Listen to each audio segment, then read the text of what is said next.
नमस्कार बंधुरा आज के आबारो चले एसेছি তোমাদের জন্য দারুণ রেসিপি নিয়ে। আজকে থাকছে চিকেন দো পেঁয়াজা আর ক্যারট রাইস। তো চিকেন দো পেঁয়াজা মোটামুটি আমরা প্রত্যেকেই কম বেশি রেস্টুরেন্টে খেয়ে দেখেছি। তো আজকে তোমাদের জন্য একদম ঘরোয়া পদ্ধতিতে একদম সহজ সরলভাবে চিকেন দো পেঁয়াজা করে দেবো, কিন্তু একেবারে খেতে হবে রেস্টুরেন্টের মতন। তো তোমরাও কিন্তু এই রেসিপিটা ফলো করে বাড়িতে বানিয়ে নিতে পারো, ভীষণ ভীষণ ভীষণ সুন্দর হয়। তো চলো, এর জন্য আমি কী করেছি। প্রথমে নিয়ে নিয়েছি 800 গ্রাম চিকেন একদম উইথ বোন, তাতে নিয়ে নিয়েছি পরিমাণ মতন লবণ, আর নিয়ে নিয়েছি ধনে গুঁড়ো, জিরে গুঁড়ো, আর এর মধ্যে দিয়ে দেব কাশ্মীরি রেড চিলি পাউডার। আমি এখানে এভারেস্টের কাশ্মীরি রেড চিলি পাউডারটা ইউজ করেছি, এটা ভীষণই ভালো হয় আর কালারটা তো মানে দুর্দান্ত আসে। তো চলো, এখানে আমি নিয়ে নিচ্ছি 1 চামচের মতন এই রেড চিলি পাউডারটা। তো এবার এর মধ্যে দিয়ে নেব আরও 2 চামচের মতন সাদা তেল। এবার এটাকে একসঙ্গে নিয়ে ভালো করে মেখে নিতে হবে। আর তোমরা যখন এই চিকেনটা মাখবে এই মশলাগুলোর সঙ্গে, তখন কিন্তু চিকেনের গায়েতে মশলাগুলোকে একটু ঘষে ঘষে ভালোভাবে মাখিয়ে নেবে। তো এটা মোটামুটি আমি আধ ঘন্টার মতন ম্যারিনেট করে রেখে দিয়েছিলাম। তো তোমরা মোটামুটি 10 থেকে 15 মিনিট মানে 10 থেকে 15 মিনিট বা আধ ঘন্টার মতন ম্যারিনেট করে রাখতে পারো। তাতে কী হয়, চিকেনের ভিতরেতে সমস্ত মশলার একটা সুন্দর ফ্লেভারটা চলে যায়। তো দেখো, আমি এখন ম্যারিনেট করে রেখে দিয়েছি এটাকে কিছুক্ষণ, মোটামুটি আধ ঘন্টার মতন আমি এইভাবেই ম্যারিনেট অবস্থায় ছেড়ে দেব।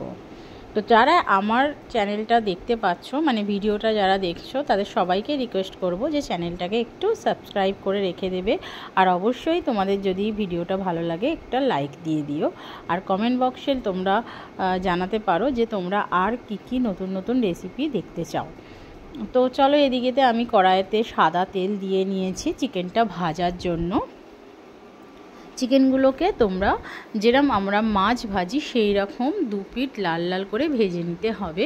এখানেতে কোনো চাপা বা সিদ্ধ এরকম কোনো ব্যাপার নেই। তো নর্মালি যেরকম আমরা ভাজি 2 পিঠ লাল লাল করে চিকেনগুলোকে ভেজে নিতে হবে। এই রেসিপিটা এতটাই সুন্দর খেতে হবে, তোমরা দেখবে যখন তোমরা ঘরে করে খাবে ভীষণই ভালো লাগবে। তো দেখো, এইভাবে আমি চিকেনগুলোকে বারে বারে উল্টে পাল্টে দিয়ে নিচ্ছি, যাতে জিনিসটা একটু লাল লাল মতন করে ভাজা হয়। এইভাবে আমি সব চিকেনটাই কিন্তু ভেজে নেবো এখানেতে।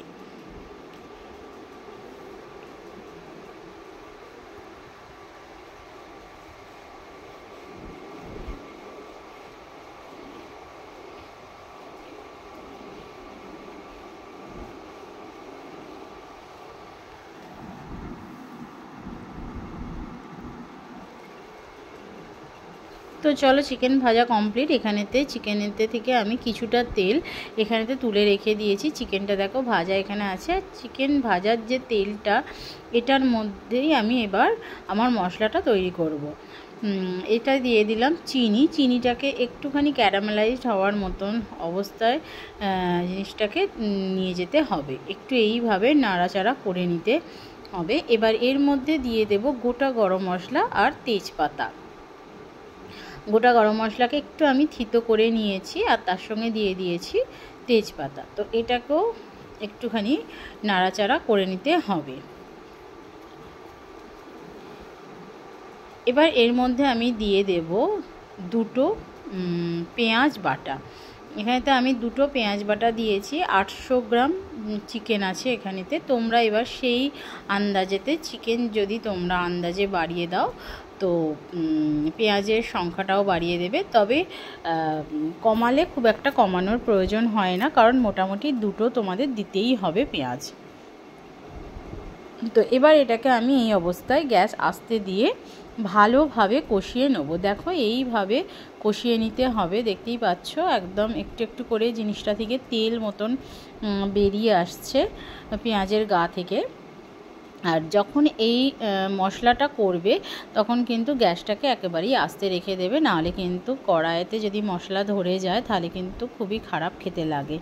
আর আমি এটা প্রথমেও বলেছি, আবারও বলছি, যখনই তোমরা এই রকম মশলা কষবে তখন একটু একটু জল কিন্তু দিতে দিতে মানে কষতে পারো, তাতে মশলাটাও ধরবে না আর রান্নাটাও একদম খুব সুন্দর হবে। এবার এর মধ্যে দিয়ে দিচ্ছি আমি 1 চামচের মতন আদা বাটা আর 1 চামচের মতন রসুন বাটা। এবার আদা রসুনটা দিয়েও কিছুটা আমি নাড়াচাড়া করে নেব। তোমরা এই রেসিপিটা অবশ্যই বাড়িতে ট্রাই করবে আর অবশ্যই কমেন্ট বক্সে লিখে জানাবে যে তোমাদের কীরকম লেগেছে। মানে ট্রাই করার পরেও তোমরা এসে লিখতে পারো যে তোমাদের রেসিপিটা কীরকম লেগেছে। তো দেখো একদম কষিয়ে নিতে হবে ভালোভাবে, একদম তেল এই যে দেখো একদম কষা কিন্তু আমার হয়েই গেছে। এবার এর মধ্যে আমি কিছুটা অল্প পরিমাণ নুন দিয়ে নিলাম, কারণ এর আগে কিন্তু আমি মাংস ভাজার সময় নুন দিয়েছিলাম। আর এটা দিয়ে দিলাম লাল লঙ্কার গুঁড়ো, এটা কিন্তু মানে যেটা ঝাল লাল লঙ্কার গুঁড়ো হয় সেটা দিয়েছি। আর তার সঙ্গে দিয়ে দিচ্ছি 1/2 চা চামচ হলুদ গুঁড়ো। এবার এগুলোকেও ভালোভাবে পেঁয়াজের সঙ্গে কষিয়ে নিতে হবে। এই সময় তোমরা অল্প করে একটু জল অ্যাড করবে, নাহলে লঙ্কা গুঁড়ো দেওয়ার মাত্রই হলুদ গুঁড়ো দেওয়ার মাত্রই কিন্তু মানে মশলা খুব তাড়াতাড়ি পুড়তে থাকে, তো একটু সামান্য জল অ্যাড করতেই পারো। করে এবার এটাকে ভালোভাবে নাড়াচাড়া করে নিতে হবে। এবার এর মধ্যে আমি দিয়ে দেব ফ্রেশ টমেটো সস। এখানে আমি কিষানের টমেটো সসটা ইউজ করেছি 1 চা চামচের মতন। আমি এখানে বেশি টমেটো সস দিইনি, কারণ এরপরে কিন্তু এতে গোটা টমেটো আর পেঁয়াজ সবই পড়বে, তো টক ভাবটা খুব বেশি হলে কিন্তু একেবারেই ভালো লাগবে না। এটা একবারে পরিমাণ মতন সব কিছু থাকলে তবেই রান্নার কিন্তু ভীষণ ভালো খেতে হয়। তো দেখো এইভাবে কিন্তু আস্তে আস্তে জিনিসটাকে আমি কষাতে থাকছি। আবার এর মধ্যে দিয়ে দিচ্ছি টক দই, আর আমি টক দইটার মধ্যে অল্প করে চিনি দিয়েছি, দিয়ে তারপর টক দইটা ভালোভাবে ফেটিয়ে নিয়েছি, নিয়ে তারপর টক দইটা আমি এই কষার মধ্যে দিয়ে দিয়েছি। আর যখনই আমি টক দই কোনো এইভাবে কষায় দিই, আমি সব সময় গ্যাসকে একেবারে একদম সিম করে দিই, মানে একেবারেই কম করে দিই, দিয়ে তবেই কিন্তু আমি টক দই অ্যাড করি, আদারওয়াইজ কিন্তু টক দই একেবারে ফেটে ছানা হয়ে যাবে। দেখো কত সুন্দর হয়েছে কষানোটা, একদম ওপরেতে দেখতেই পাচ্ছ তেলটা উঠে এসেছে, কালারটাও কিন্তু দুর্দান্ত এসেছে। তো চলো এইভাবে কিন্তু গ্রেভিটাকে তোমরা আস্তে আস্তে করে নিতে হবে, মানে গ্রেভিটা কিন্তু একটু সময় ধরে ধৈর্য ধরে তোমাদের করতে হবে। এবার এর মধ্যে আমি ভেজে রেখে দেওয়া মাংসগুলো এর মধ্যে দিয়ে দিচ্ছি। আমি এখানে উইথ বোন করেছি রান্নাটা, তোমরা কিন্তু চাইলে উইথ বোন বা উইদাউট বোনেতেও তোমরা এই রান্নাটা করতেই পারো। এটা খেতে ভীষণই সুন্দর হবে। আর এই ক্ষেত্রে আমি বলবো এই সময় তোমরা একটুখানি সামান্য জল এর মধ্যে অ্যাড করে দিতে পারো। তো এইভাবে জিনিসটাকে ভালোভাবে মাংসের সঙ্গে মশলাটাকে ভালোভাবে নাড়াচাড়া করে নিয়ে কিছুক্ষণ চাপা দিয়ে রাখতে হবে। এবার আমি একটা অন্য পাত্রে বসিয়ে নিয়েছি গ্যাসেতে, অন্য একটা পাত্র গ্যাসেতে বসিয়ে নিয়েছি এবং এর মধ্যে আমি দিয়ে দেবো আগে থেকে যে মাংস ভাজার যে তেলটা আমি আলাদা করে রেখে দিয়েছিলাম সেটা আমি দিয়ে দিচ্ছি। এখানে আমার তেলটা যেহেতু অনেকটা হয়ে গিয়েছিল বলে আমি তেলটা দিয়েছি, তোমাদের যদি তেল না থাকে তাহলে তোমরা শুধু ঘিয়েতেও এটা করতে পারো। তো এখানে তো আমি এর সঙ্গে 1 চা চামচ ঘি অ্যাড করে নিয়েছি।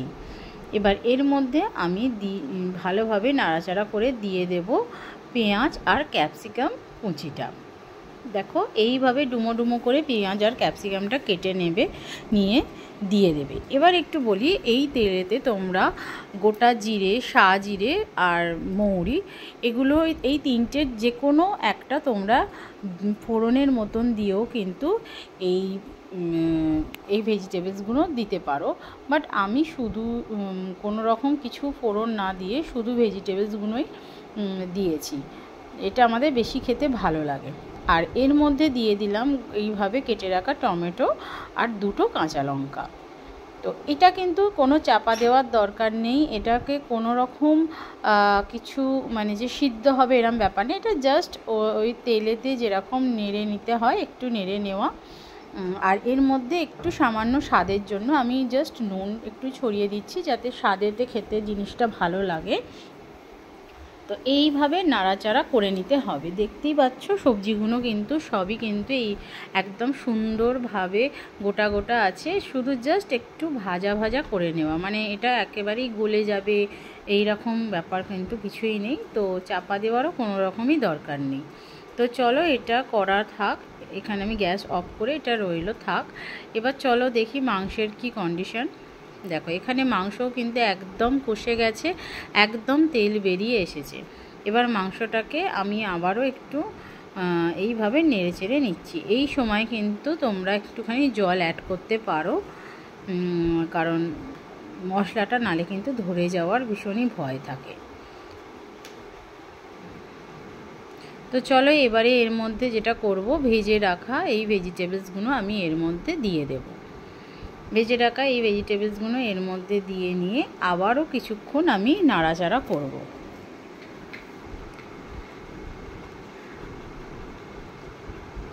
ভেজিটেবলসগুলো দেওয়ার পরে কিন্তু জিনিসটা দারুণ দেখতে লাগছে, মানে একদম কালারফুল দেখতে হয়ে গেছে, রেড গ্রিন, ভীষণই সুন্দর দেখতে লাগছে, একটা কালারফুল ব্যাপার।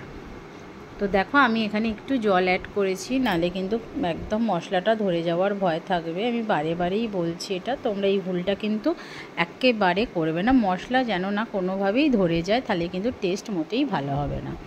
তো চলো আমি আবারও এটা চাপা দিয়ে একটুখানি বসিয়ে দিয়েছিলাম, আবার চাপাটা খুলে দিয়ে এবার এর মধ্যে দিয়ে দিচ্ছি কসুরি মেথি। তোমরা যে কোনো দোকানেতেই এই কসুরি মেথি কিনতে পাবে, আমি এভারেস্টটার ইউজ করি, মানে এভারেস্ট কোম্পানির, ভীষণই ভালো হয়। এবার এটা দিয়ে ভালোভাবে নাড়াচাড়া করে নিতে হবে আবারও।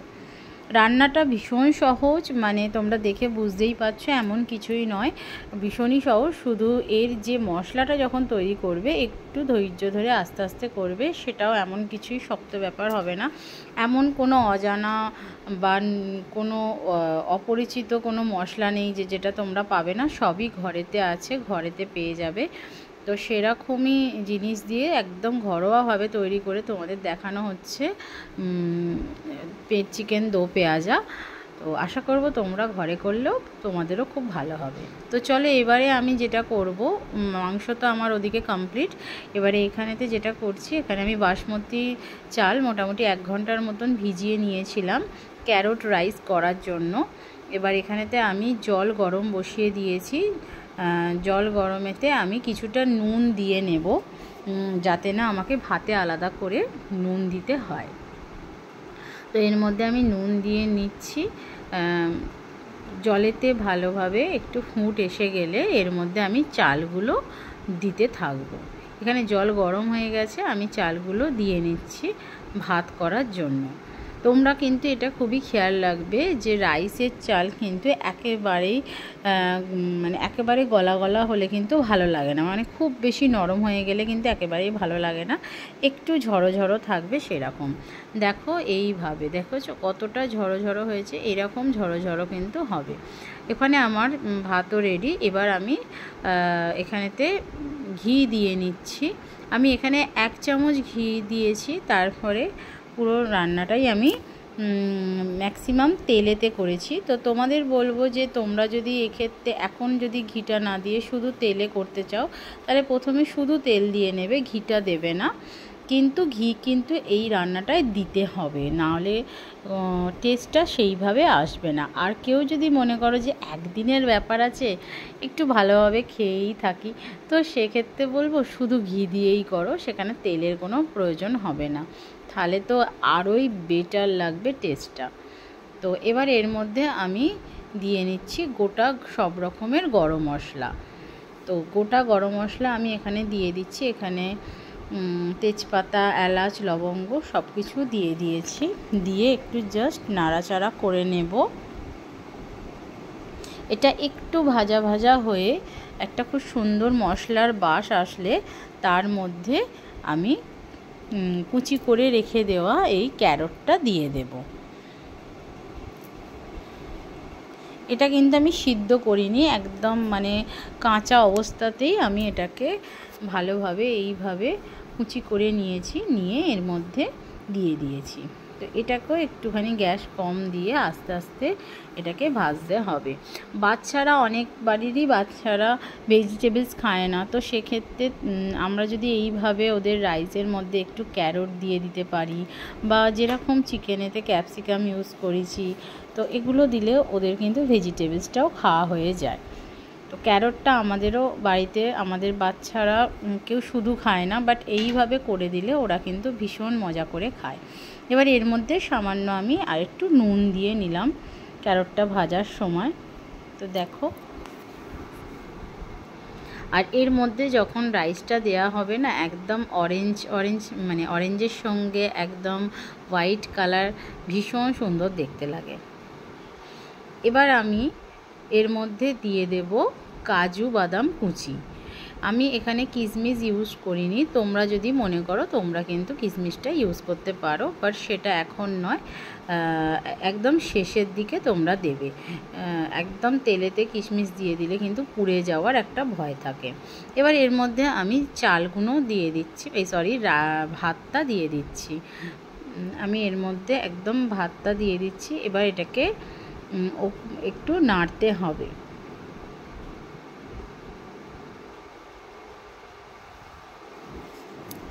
দেখো, এইভাবে তোমরা আস্তে আস্তে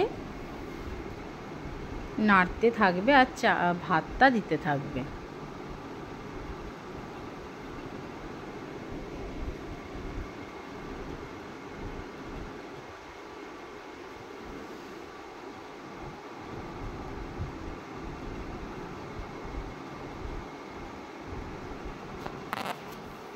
দেখো, এখানেতে একদম আমি পুরো ভাতটা দিয়ে একদম ক্যারটের সঙ্গে মিশিয়ে নিয়েছি।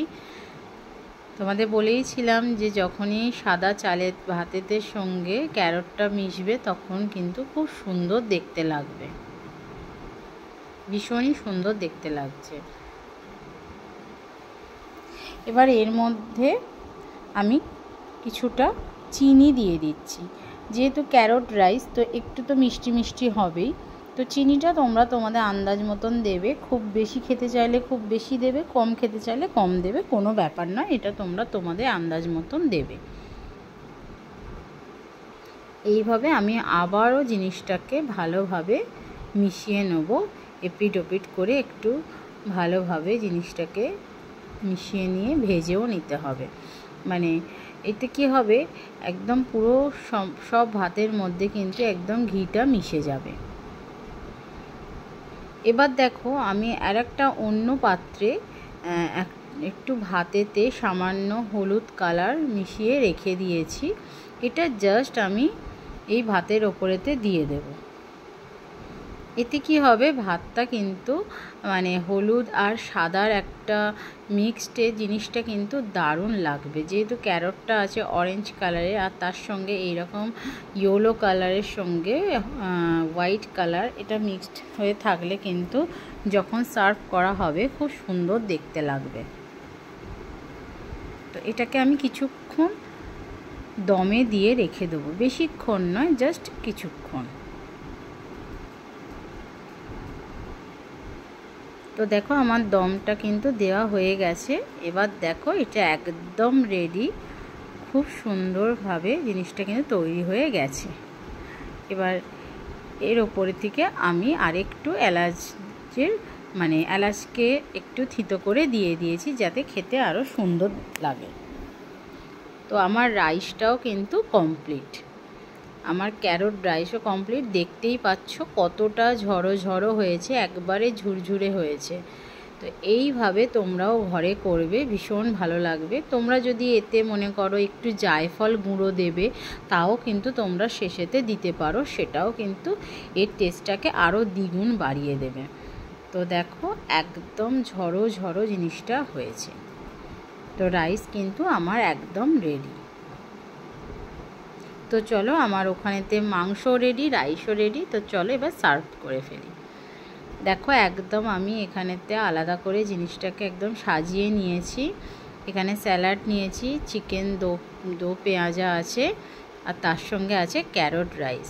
তো কার কিরম লাগলো আমার এই আজকের রেসিপিটা অবশ্যই কমেন্ট বক্সে লিখে জানাবে। আর চ্যানেলটাকে আবারও বলবো একটু সাবস্ক্রাইব করে দেবে, কারণ তোমাদের ভালোবাসার কিন্তু ভীষণভাবেই দরকার। তো আশা করছি তোমাদের জিনিসটা খুব ভালো লেগেছে, তোমরাও বাড়িতে করবে, ভীষণ ভালো লাগবে। তো চলো নেক্সট দিন আবারও নতুন কিছু নিয়ে আবার চলে আসবো। টাটা।